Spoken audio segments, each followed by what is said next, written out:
Sa ngalan ng Ama at ng Anak at ng Espiritu Santo. Amen. Sumainyo ang Panginoon. At sumayo rin. Mga kapatid, aminin natin ang ating mga kasalanan upang tayo'y maging marapat gumanap sa banal na pagdiriwang. Inaamin ko sa makapangyarihang Diyos at sa inyo mga kapatid na lubha akong nagkasala sa isip, sa salita at sa gawa at sa aking pagkukulang.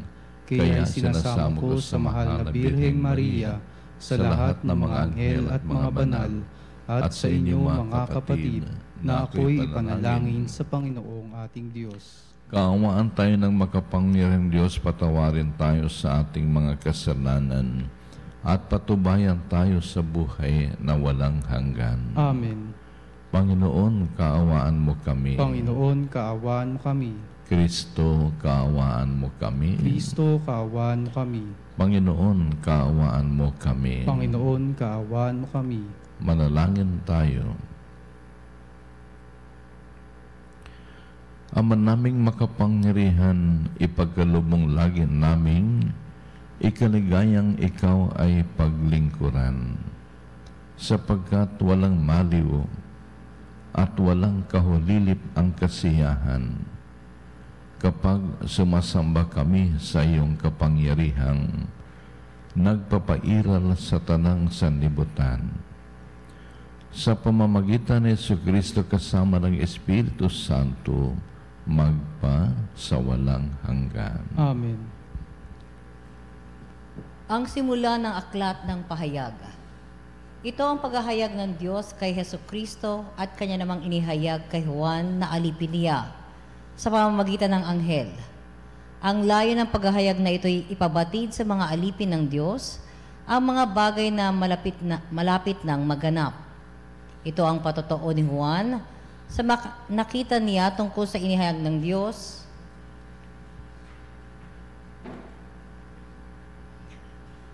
at pinatunayan ni Jesucristo. Mapalad ang bumabasa ng aklat na ito, ang mga nakikinig sa hulang inihahayag nito at tumutupad sa nasusulat dito, sapagkat ang lahat ng ito'y malapit nang maganap. Buhat kay Juan, sa 7 simbahan sa Asya, sumainyo ang pagpapala at kapayapaan mula sa Diyos, Diyos sa kasalukuyan, sa nakaraan at siyang darating, at mula sa 7 espiritong nasa harap ng kanyang trono. Narinig ko ang Panginoon at sinabi niya sa akin, isulat mo sa anghel ng simbahan sa Efeso. Ito ang pinasasabi ng may hawak ng 7 bituin sa kanyang kanang kamay, ang lumalakad sa gitna ng 7 ilawang ginto. Nalalaman ko ang ginagawa mo, ang iyong mga pagpapagal at pagtitiyaga. Alam kong namumuhi ka sa masama. Sinubok mo ang mga nagpanggap na apostol at napatunayan mong sila'y bulaan. Alam ko ring matiyaga ka, nagtiis ng maraming hirap alang-alang sa akin, at hindi nandupaypay. Ngunit ito ang pinagdaramdam ko sa iyo, nanlalamig ka sa akin, hindi mo na ako mahal tulad ng dati. Alalahanin mo ang dati mong kalagayan, pagsisihan mo at talikdan ng iyong masasamang gawa, at gawin mong muli ang mga ginawa mo noong una. Ang salita ng Diyos. Salamat sa Diyos. Kakain ang magwawagi sa puno ng buhay lagi. Kakain ang magwawagi sa puno ng buhay lagi. Mapalad ang taong hindi naaakit niyong masasama upang sundan niya ang kanilang payot maling halimbawa. Hindi sumasama sa sinumang taong laging adhikay, pagtawanan lamang at hamak-hamakin ng Diyos na dakila. Nagagalak siyang laging magsaliksik ng banal na aral. Ang utos ng puon, siyang binubuhay sa gabi at araw. Kakain na magwawagi sa puno ng buhay lagi. Ang katulad niya ay isang punong kahoy sa tabing batisan. Sariwa ang dahot laging namumunga sa kapanahunan, at anumang gawin ay nakatitiyak na magtatagumpay. Kakain ng magwawagi sa puno ng buhay lagi. Ngunit ibang-iba ang masasamang tao, ipa ang kawangis, siya'y natatangay at naipapadpad kung hangi umihip. Sa taong matuwid ay Panginoon ang siyang mag-iingat. Ngunit kailanman ang mga masama ay mapapahamak. Kakain na magwawagi sa puno ng buhay lagi.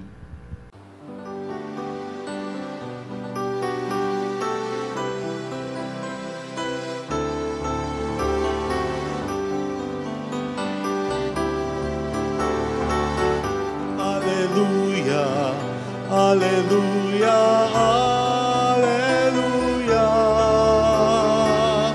alleluia, alleluia, alleluia, alleluia, alleluia, alleluia, alleluia. Alleluia, alleluia, alleluia.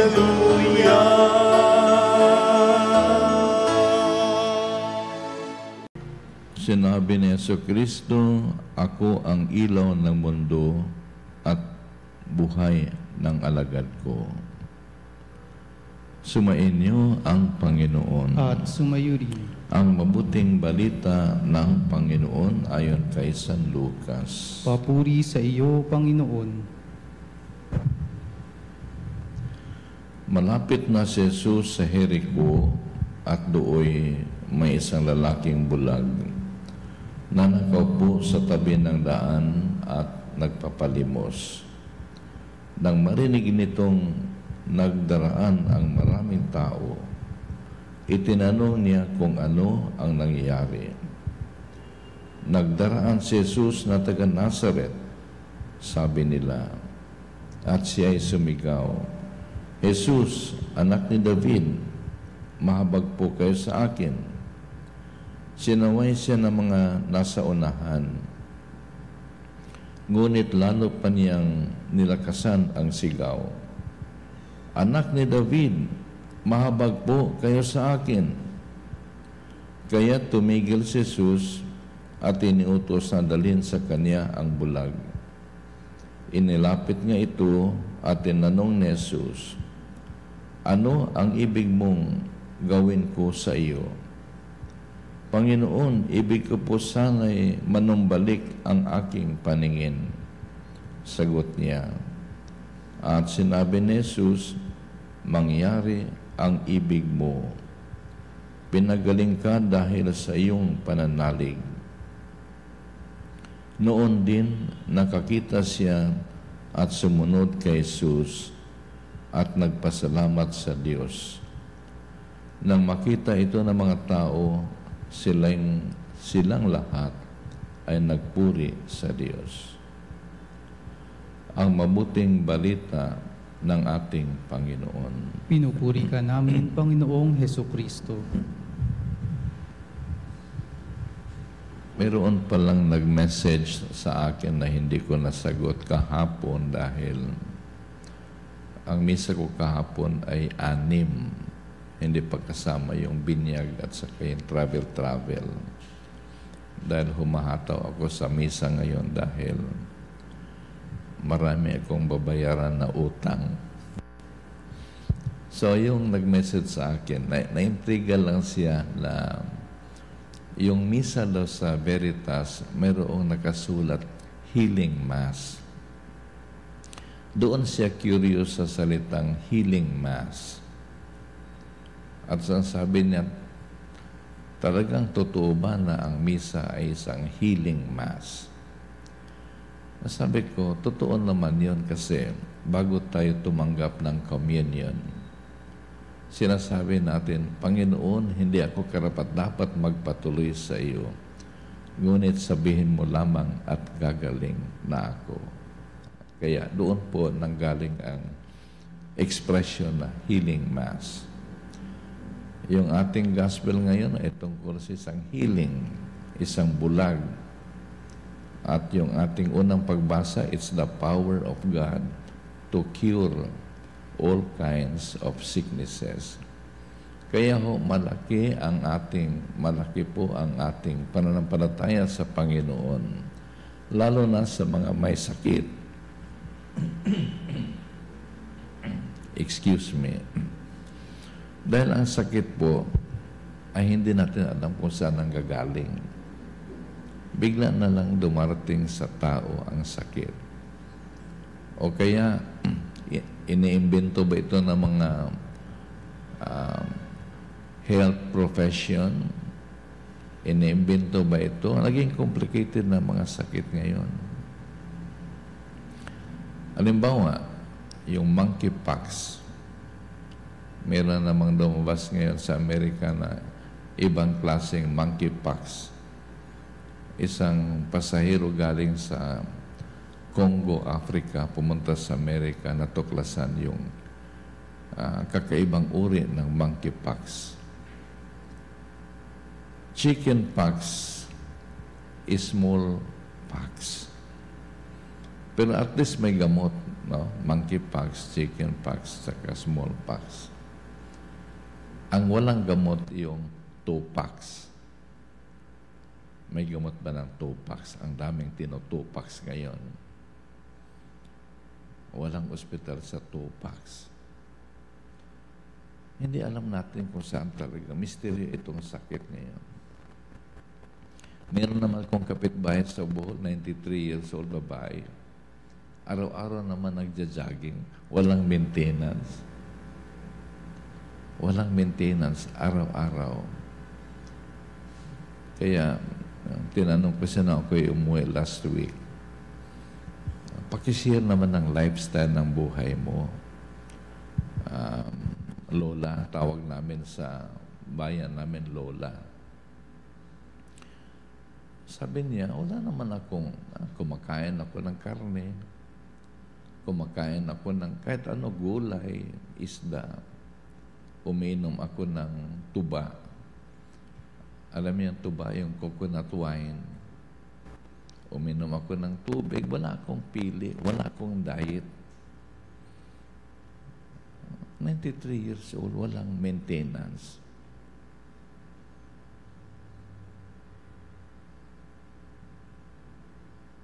Yung kaibigan kong DI, dance instructress, nagda-diet dahil nga gusto niya magpa-sexy lagi. Gulay, isda, at kaunting kanin, tubig. Pero namatay siya. Namatay. Habang nagtuturo ng Zumba na dulas, nabagok, namatay. Kaya ako, ini-enjoy ko na lang ang buhay ko kasi 65 years old na ako. Paborito kong kinakain, crispy pata. Kagabi, crispy pata kinain ko. The other day, crispy pata din. Mamaya, crispy pata din. Total, kakain ka ng crispy pata o hindi, mamamatay ka rin. Kaya kumain na lang para masarap ang kamatayan. Pero yung isda at gulay, napakasaklap na kamatayan. Yung isang pare namin sa Diocese of Novaliches, nagkasakit siya, kaya pinagdasal namin kasi magaling na pare yun. Hindi ko lang babanggitin kasi nagsisimba yung mga kamag-anak. Pinagdasal namin yan, Panginoon, pagalingin mo na si Father, napakahusay na pare. Umabot na pala ng 10 milyon yung ginastos namin sa ospital. Lord, kunin mo na si Father. Kasi nga, laki ng gastos namin, mahigit 10 milyon. Kaya, hindi natin alam kung paano, kusa na lang lumadabas yung iba't ibang klaseng sakit. Kaya, yung healing mass sa Veritas ay napakahalaga. Napakahalaga dahil kahit wala tayo, naka-online tayo, pero ang kapangyarihan ng Diyos beyond the boundaries, beyond jurisdiction, it goes within yung kanyang power within our hearts. It penetrates every human person. Kaya ho, yung aking tugon sa isang message, paki-explain yung healing mass. Yung ating gospel ngayon, yung bulag ay pinagaling ng Panginoon. Amen. Tayo po'y magsitayo at mag-alay ng ating panalangin.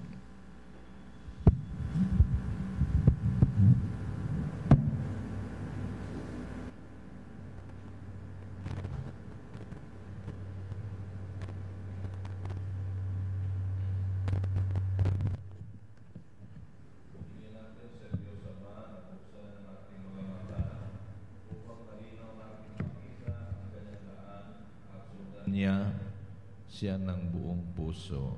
Ang ating itutugon ay, Panginoon, sinagan mo kami ng iyong liwanag. Panginoon, sinagan mo kami ng iyong liwanag. Ang mga pinuno ng simbahan sa pamamagitan ng kailang huwarang pamumuhay, naway maipakita sa atin ang daan patungo sa kaharian ng Diyos amang nasa langit. Manalangin tayo sa Panginoon. Panginoon, sinagan mo kami ng iyong liwanag. Sa pamamagitan ng ating paggawa ng kabutihan, naway palagi nating bigyang pansin ang mga hinatulan, tinanggihan, at hindi minahal sa ating lipunan. Manalangin tayo sa Panginoon. Panginoon, sinagan mo kami ng iyong liwanag. Katulad ng bulag ng Jericho, tayo naway magkaroon ng matatag na pananalig na makapagpagaling sa presensya ni Jesus at sundan siya sa daan ng buhay. Manalangin tayo sa Panginoon. Panginoon, sinagan mo kami ng iyong liwanag. Ang mga may sakit at mga nagdurusa sa kalabuan ng paningin o pagiging bulag, naway makatagpo ng kagalingan at kasiyahan. Manalangin tayo sa Panginoon. Panginoon, sinagan mo kami ng iyong liwanag. Ang mga yumao naway tumanggap na walang hanggang kapayapaan at liwanag sa kaluwalhatian ng kaharian ng Diyos. Manalangin tayo sa Panginoon. Panginoon, sinagan mo kami ng iyong liwanag. Ama naming nasa langit, punuin mo kami ng iyong pagmamahal at pawiin mo ang kadiliman sa aming buhay upang mabuhay kami sa liwanag ni Kristo, ang iyong anak na nabubuhay at naghari, kasama mo ngayon at magpa-kailanman. Amen. Amen. Panginoon, aming alay, itong alak at tinapay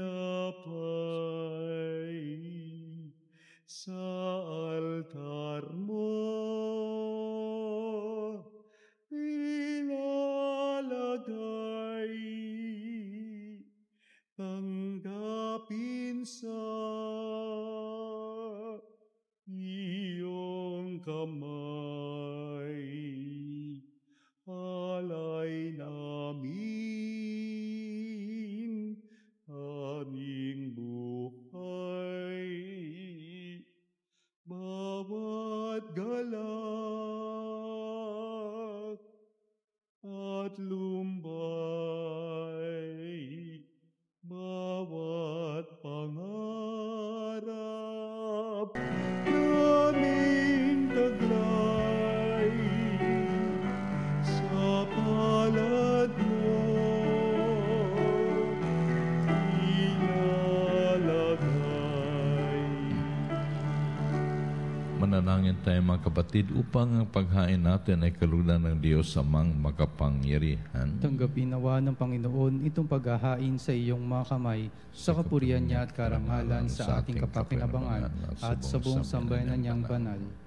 Ama naming lumikha, ipagkaloob mo ang iyong masintahing pagtingin sa aming mga alay, upang ang kaganang loob mo ay aming makamtan, at ang bunga ng walang hanggang pag-iral ay aming mapakinabangan, sa pamamagitan ni Jesucristo kasama ng Espiritu Santo, magpa sa walang hanggan. Amen.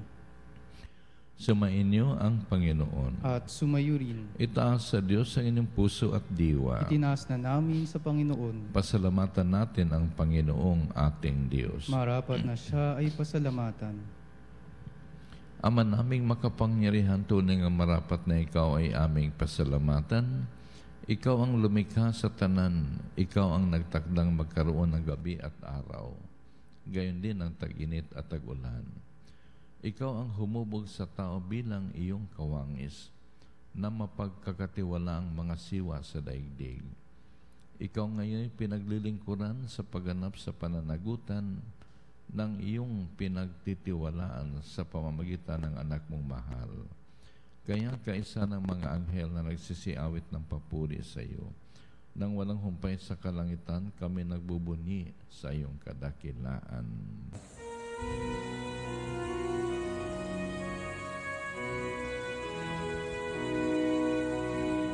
Santo, Santo, Santo, Panginoong Diyos ng mga hukbo, napupuno ang langit at lupa ng kadakilan mo. Hosana, Hosana sa kaitaasan, pinagpalang na paririto sa ngalan ng Panginoon. Hosana, Hosana sa kaitaasan.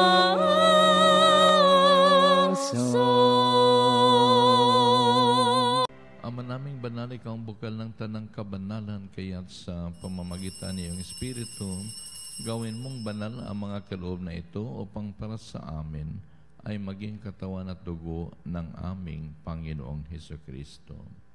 Bago niya pinagtiis ang kusang loob na maging handog, hinawakan niyang tinapay, pinasalamatan kaniya, pinaghati-hati niya yon, iniabot sa kanyang mga alagad at sinabi, tanggapin ninyong lahat ito at kanin, ito ang aking katawan na ihandog para sa inyo.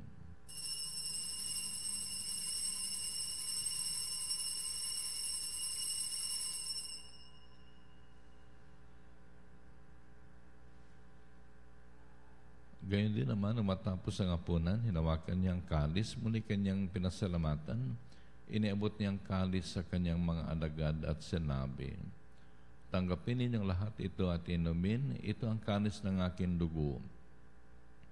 Nang bago at walang hanggang tipan, ang aking dugo ay bubuhos para sa inyo at para sa lahat sa ikapagpapatawad ng mga kasalanan. Gawin ninyo ito sa pag-alala sa akin.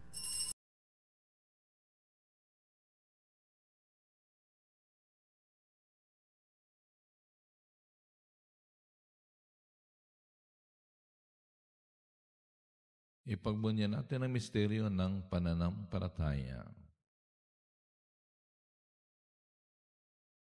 Si Kristo ay gunitain, sarili ay inihain, ilang pagkait inumin, pinagsasaluhan natin, hanggang sa siya'y dumating, hanggang sa siya'y dumating. Ama, ginagawa namin ngayon ang pag-alala sa pagkamatay at muling pagkabuhay ng iyong anak.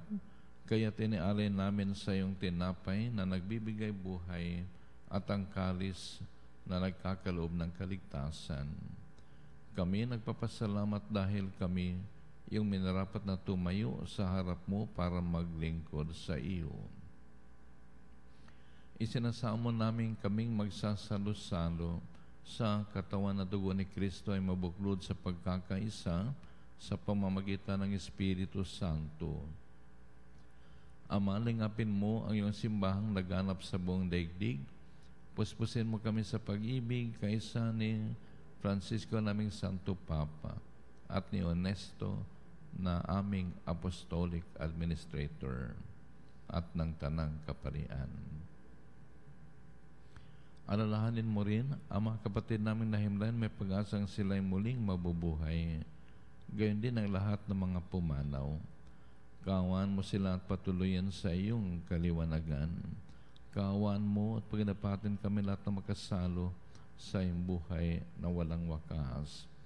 Kaysa ng mahal na Biring Maria na ina ng Diyos, ng kabiyak ng puso niyang si San Jose, kaysa ng mga apostol at ang lahat ng mga banal na namuhay dito sa daigdig ng kalugod-lugod sa iyo, may pagdiwang nawa namin ang pagpupuri sa kararangal mo sa pamamagitan ng anak na aming Panginoong Hesukristo. Sa pamamagitan ni Kristo, kasama niya at sa Kanya, ang lahat ng parangal at papuri ay sa iyo, Diyos amang makapangyarihan, kasama ng Espiritu Santo, magpa sa walang hanggan. Amen. Amen.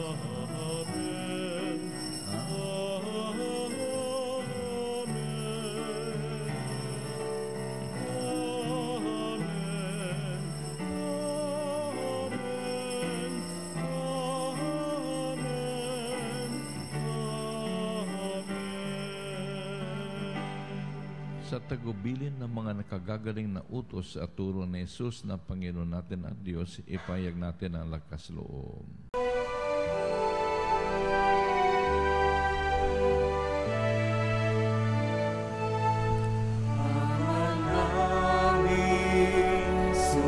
Sumasalangit ka, sambahin ang ngalan mo, mapasa amin ang kaharian mo, sundin ang loob mo. Dito sa lupa, parang sa langit, bigyan mo po kami ngayon ng aming kakanin sa araw-araw, at paglawarin mo kami sa aming mga sala, para na pagpapatawad namin sa nagkakasala sa amin, at huwag mo kaming ipahintulot sa gusto, at yadya mo kami sa lahat ng masama. Hiniling namin kami iadyan sa lahat ng masama, pagkaluman ng kapayapaan araw-araw. Iligtas sa kasalanan at ilayo sa lahat ng kapahamakan.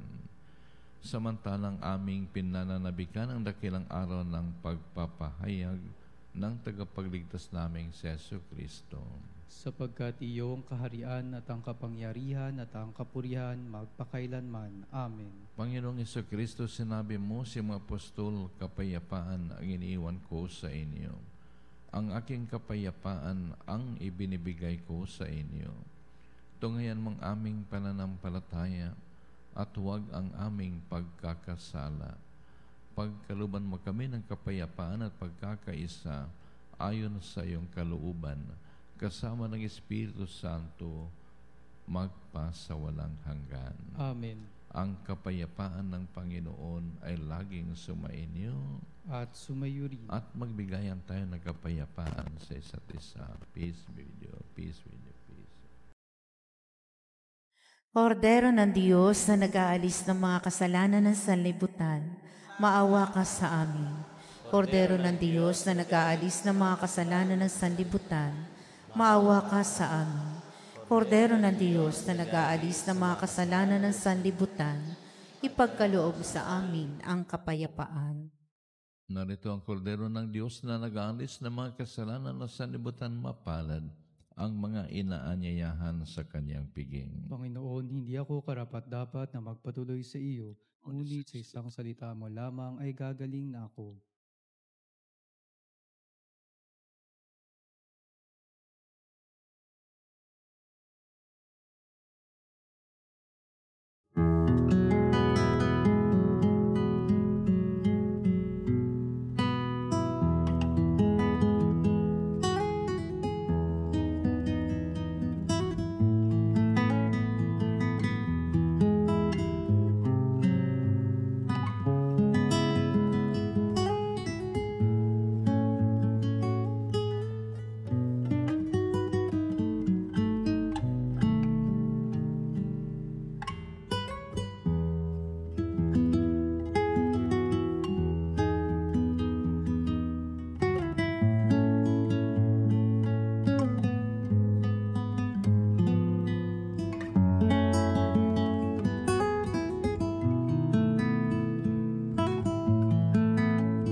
Ama naming mapagmahal, sa pinagsaluhan naming banal na pagkikinabang, ang amin namang pag-ibig ay lalong madagdagan nang ginawa namin sa pag-alala sa anak mong mahal na nag-utos ipagdiwang ang huling hapunan sa pamamagitan ni Jesucristo kasama ng Espiritu Santo magpa sa walang hanggan. Amen.